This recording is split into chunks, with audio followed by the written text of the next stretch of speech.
You're watching Reality Check. Tonight, a closer look at the Karnataka High Court verdict that ruled in favour of the Karnataka government's ban on hijab in educational institutions. The latest turn of events in a controversy that spiraled outwards starting in December last year when several Muslim women students in a government college in Udupi in coastal Karnataka claimed they were denied entry into the classrooms because of the hijab and staged a protest. That triggered similar protests in other colleges. Soon, Hindu students turned up with saffron scarves as a counter-protest, leading to tense standoffs with videos going viral of some men in saffron scarves even heckling hijab-wearing students. The state government stepped in, passing an order banning all religious apparel in educational institutions, an order which was challenged in court by these Muslim students, and the court today struck down all the arguments of the petitioner, saying, number one, to the argument that hijab is an essential practice in Islam, the court said, in quotes, there is absolutely no material placed on record to show that the wearing of hijab is in fact a part of the essential religious practice in Islam. To the argument made by the petitioners that students should be permitted to wear hijab of the structure and color of the uniform, the court rejected that, saying it would create two categories of girl students, those who wear the uniform with hijab and those who do it without. That would establish a sense of social separateness.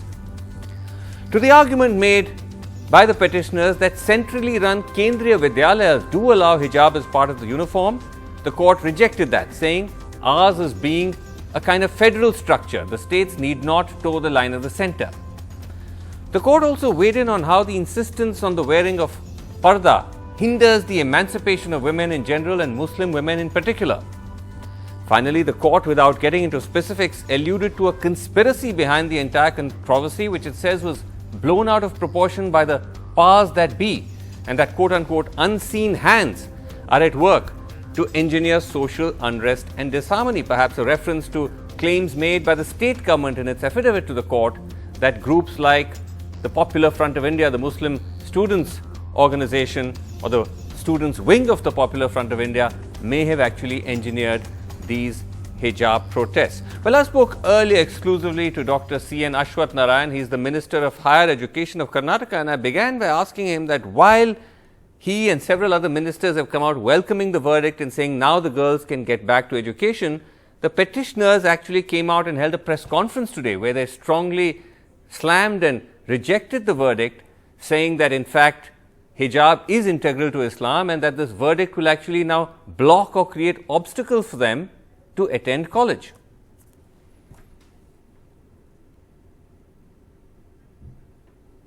See, with regard to this, sir, it has been very clear.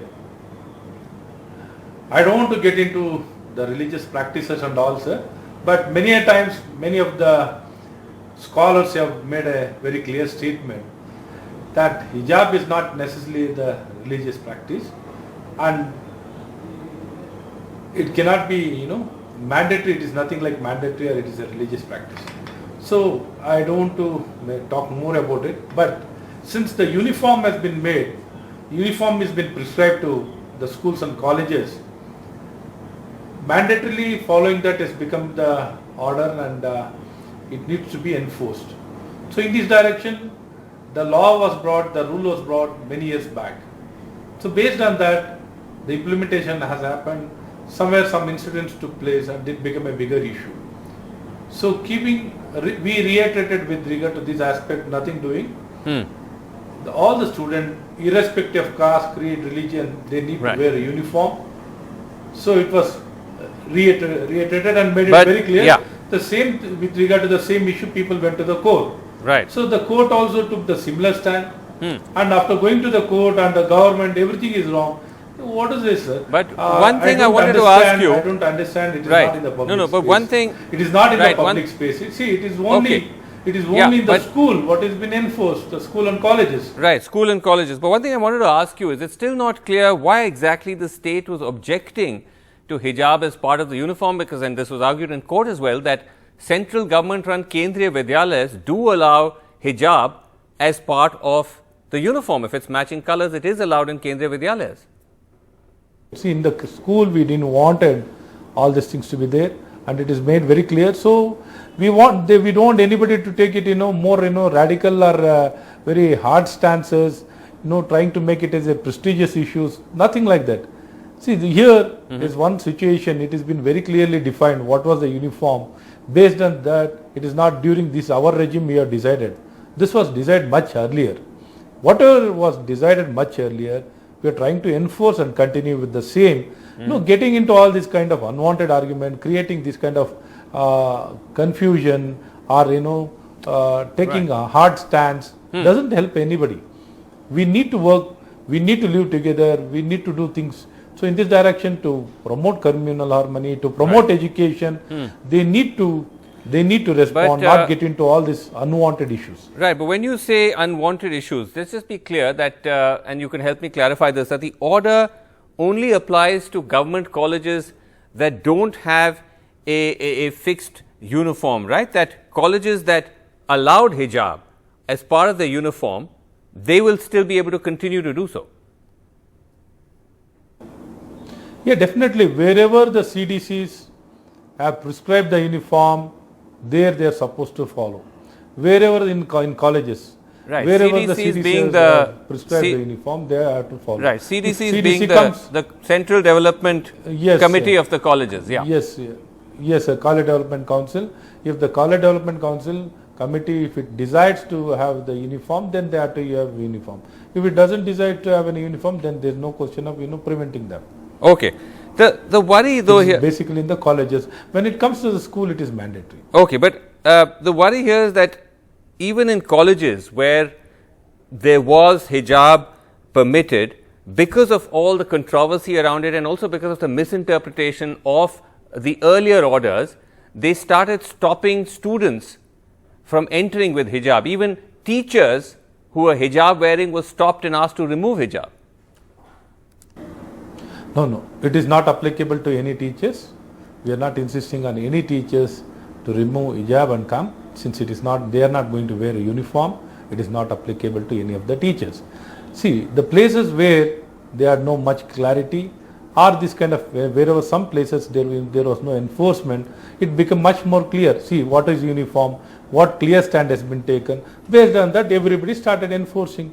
See, wherever it was not enforced, or some kind of liberally things were going without being asked what to follow, what not to follow. Right. Those places also it was made very clear what is uniform, what they should wear. Everything was much clear. So based on that, every institution where it was not followed, they were made to follow on this direction. Okay. Whatever rules or the conditions, whatever has been prescribed, it was made it very clear for all the places to enforce. Okay. So again, just to clarify, when you say enforce, that if colleges or their college committees permit hijab, then there is no objection to the wearing of it.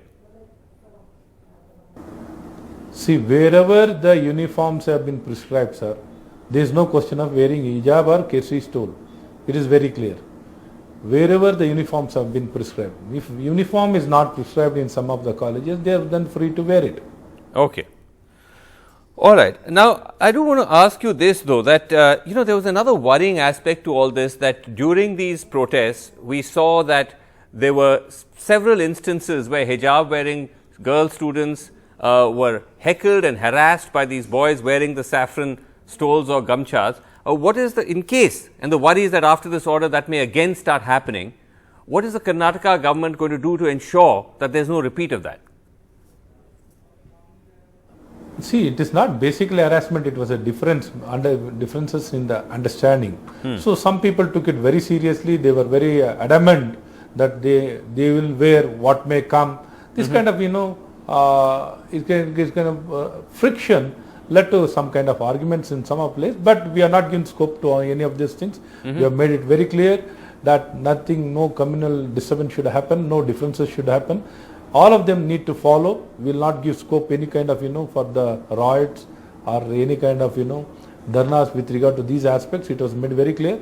So we are continuing now to implement in the places wherever it has been made clear. And some of the places they try to, make a political turn. They try to give it a political turn. They wanted to politicize. They wanted to bring all kind of sentiments, all kind of aspects. They're just trying to, take the opportunity of any situation. Some people always So they when tend you to take advantage right. of these kind of situations, Okay, which is not right. but on the political front, the government's narrative has been that basically it was groups like the PFI, you know, the Muslim organization, the student wings that are getting the girls to wear the hijab.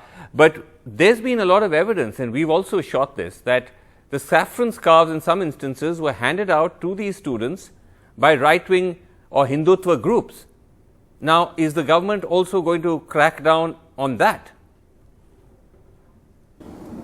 See, now we are not facing that kind of issue. The continuously some of the Muslim groups were trying to time and again, trying to more and more instigate. Once it was made very clear they are not supposed to wear the case is told to the colleges, then it was made, they responded and they accepted. When you say Muslim groups, as I said, there is an evidence of Hindutva outfits also trying to get students to wear saffron scarves, and they were also instigating. No, the question doesn't arise. Nobody is insisting now. They have been abiding with all these things. If somebody again comes up with the wearing of the casis toll and insisting, definitely will take action against, irrespective of religion.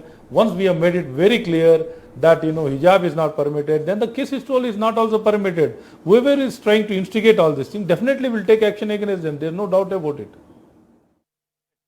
Narayan, no doubt about it. Thank you very much indeed, sir, for joining us. Thanks very much. The students who were the petitioners in the case came out very strongly against the court order, and Almas is a student from Udupi. She is one of the students studying there and went to court against the government's hijab ban, and she joins me now on NDTV. Thank you, Almas, indeed for joining us. Now, Almas, just tell us a little bit about your first reactions to the court order. We saw many of you came out, had a press conference saying you absolutely reject it.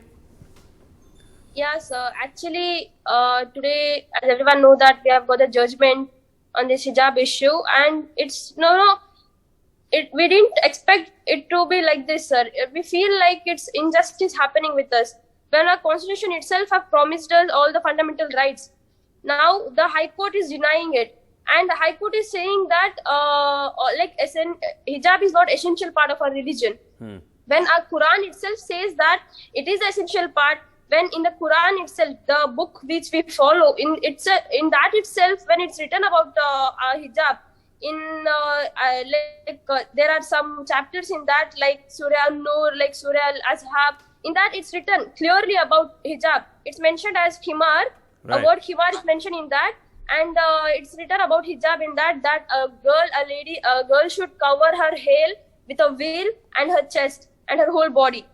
When in the Quran itself it's mentioned, then why the High Court why the High Court have said that hijab is not essential part of our religion? So, Almas, I think one of the things the court was saying is that the petitioners or the lawyers for the petitioners didn't provide enough evidence to show that hijab is essential to religion, to essential part of Islam. It's false, sir, because our lawyer, as much as I know, he have provided all the proofs. He have provided all the proofs to the judges. He have said clearly and he have shown all the proofs to the judges that hijab is essential and it is obligatory in our religion. Okay. Now, here's the thing though, Almas, that the order has now come out. And I'm told that already it's being challenged in the Supreme Court, but that again could take time. What I'm interested to know is, what are all of you now going to do as students, because essentially now the ban is in place, which means that the colleges and educational institutions you go to may not allow you in wearing a hijab. So are you going to stay away from college? Are you going to still try to attend college? How is that going to work? Actually, we signed the petition because we wanted to wear hijab and attend the classes and wanted to go to college. But now, as we have not got the justice, we can't see we have been not given the rights to wear the hijab. We are not going to go to college without hijab. First of all, this is the first thing, and second thing, we want to make our judges, we want to make our country, we want to make our government understand, our High Court understand that hijab is obligatory and it is essential part of our religion. So you're going to go to college you're going to insist on wearing a hijab, but what if they don't let you in? No, sir, we are not going to go to college without hijab, sir.